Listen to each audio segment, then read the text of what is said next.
just mixing up more blue and white. Cutting across. There we go. Can you see that? Probably better. And I'm just coming down, barely touching, barely touching.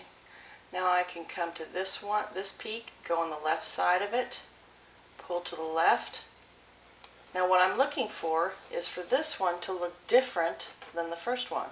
This one's larger, so I know I'm doing it correctly. Maybe there's a lot more up here. Maybe all of this is in shadow, who knows? Now this is a grazing technique. It's giving you the ability to add texture. When this dries, you'll feel it. It feels like real rocks. And I'm using a very light pressure. Let's see. Maybe this one starts here, goes all the way over to the left. Now when I'm doing another row, to make it larger, I angle my knife the same way I did before. I can go over to the right more, so it's different in shape. And I'm using the top of this knife to overlap the last row. Now one thing about oils, and here's a scoop for you, don't keep going over it and over it and over it. Do the stroke, leave it. You can always go back later. The more you go over it, and I'll do it for you, it works its way into the weave and you get a different look.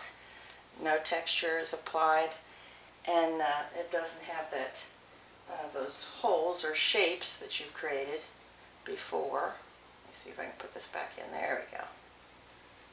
That will give that beautiful look to it. See how I can see the underpainting gives a lot of depth in your mountains. Now I'm going to add a little bit more. Maybe, that's the fun about this, maybe I'll turn it and go like this. It doesn't matter what you do. It's going to look gorgeous. As long as they all look different in size or shape, you're doing just fine. I'm going to add just white now to the top of the peaks. Make sure you go up a little bit higher and then come down. The more you wiggle, moving your arm left to right, the more you're creating an uneven shape of your mountain. I'll show you that again in a minute. I'm going to overlap, and I'm lining my knife to the blade is right on that shape, and I'm going a little bit higher so it looks like the snow is right on the top. And I'll come down. Now I can go more to the right. If I come down more, it means it's more in a deep slope. There we go. Now maybe here. Start here to create the shape of the peak. Then I come down. Hopefully I'm not blocking you too much. This canvas is pretty big. I have to reach. Now I'm working with very thick paint, and it's very dry, which I love because it gives you a lot of texture. Now this is what I call a follow through. See how I took this peak and met the other area of the snow on the other peak. That just adds to the beauty of your mountains. And I'll show you what not to do in a minute. If I go on to, let's go on to this one, just add a little bit of snow right there on the top.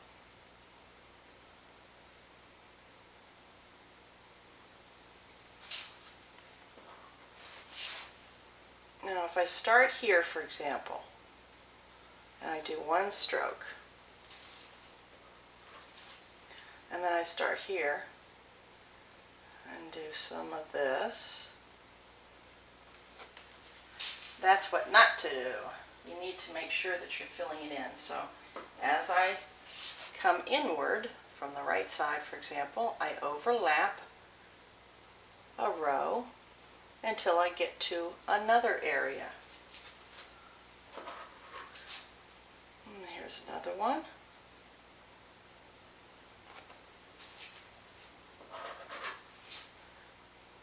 And maybe this goes this way. Let me get a little bit more paint.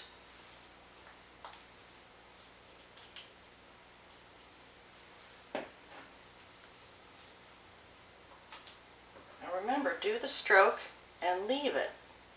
Do another stroke, leave it. See how there's spots through the paint? That's showing you the underpainting color that we did. That's giving you a lot of depth and a lot of texture.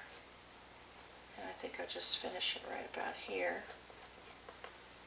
Some very light pressure I'm using. Maybe this one, who knows, goes all the way to here. Now I can also go back with just a little bit of paint and add just a touch of snow to some of these shadow areas. Because I'm using a light pressure, it's not mixing with my underpainting color. But again, the more you, with wet oil-based paint, the more you touch it, the more it's going to disappear. Maybe there's a little bit right on the top of these. So I am tilting my knife a little bit to get that snow on the top. There we go. Maybe there's a little bit right there.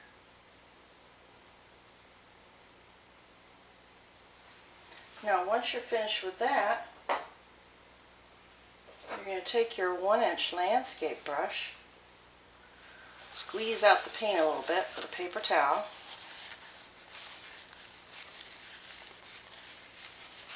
This is called drying the brush.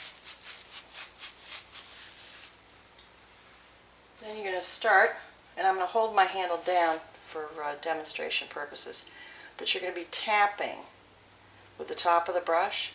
So you're tapping up into your knife white area and tapping away. Up into the snow and away. This will soften where you ended your knife strokes. It also creates a beautiful mist. But I'm just tapping very lightly. It's easier for me if I hold the handle towards the canvas. If I hold it out, I use too much pressure. So if I take the handle and just angle it towards the canvas, then I automatically do what I should be doing, which is using a very light pressure. There we go. And I just went into a little bit of the dark.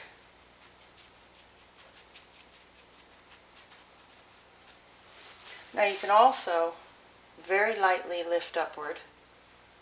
That just finishes off what you tapped.